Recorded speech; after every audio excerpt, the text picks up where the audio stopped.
ദേവൻ sir, ദേവൻ sir, സാറെന്താന്ന് bike എടുക്കാതെ നടന്ന്? പാടത്ത് കുറെ ദൂരം പോണം, ബൈക്ക് പോവില്ലല്ലോ അങ്ങോട്ട്.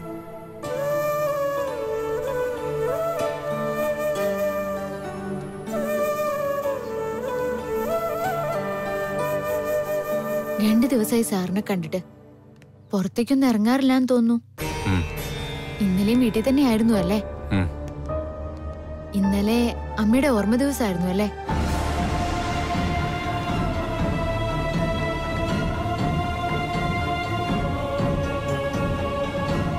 സാറിന് അമ്മയെ അത്ര ഇഷ്ടമായിരുന്നു അല്ലേ? ഇത്രയും കൊല്ലം കഴിഞ്ഞിട്ടും അമ്മയ്ക്ക് വേണ്ടി ഉപവസിച്ച് പ്രാർത്ഥിക്കുന്നറിഞ്ഞു. അതുകൊണ്ട് ചോദിച്ചതാ.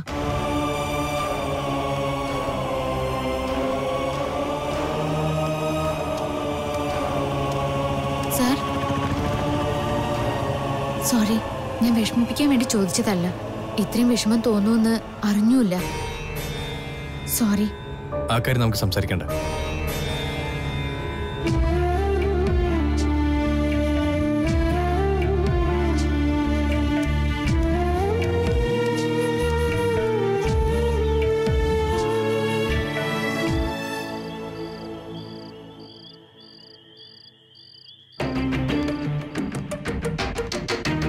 എന്തു പറ്റി അമ്മായി? കുറെ നേരമായി ഇവിടെ വന്ന് നിൽക്കുന്നു.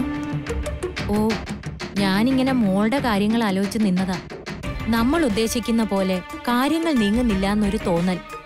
അമ്മായി വിഷമിക്കാതെ, എല്ലാറ്റിനും നമുക്ക് വഴി കാണാമെന്നേ. ഇങ്ങനെ പോയാൽ എന്റെ മോള് കെട്ടുപ്രായം കഴിഞ്ഞാലും തേരാപ്പാര നടക്കത്തേ ഉള്ളൂ. നമുക്ക് വീരഭദ്രൻ സാറിനോട് കല്യാണക്കാര്യം പറഞ്ഞാലോ?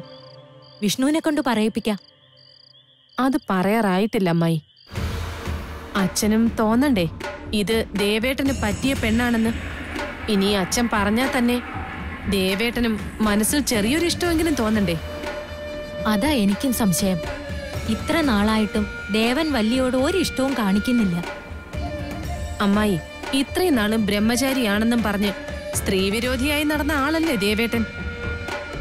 ആ മനസ്സിലോട്ട് ഒരു പെണ്ണിന് കയറണമെങ്കിൽ കുറച്ച് സമയമെടുക്കില്ലേ? ഇപ്പൊ തന്നെ എന്തുമാത്രം മാറ്റം ഉണ്ടായി. ദേവേട്ടന്റെ കൂടെ ഇന്ന് വരെ ബൈക്കിലോ കാറിലോ ഏതെങ്കിലും ഒരു പെണ്ണ് സഞ്ചരിച്ചിട്ടുണ്ടോ? വലിയത് സാധിച്ചില്ലേ? അതുപോലെ ക്രമേണ നമ്മൾ ഉദ്ദേശിച്ചതെല്ലാം തന്നെ നടക്കുമെന്നേ. നടന്നാ മതിയായിരുന്നു.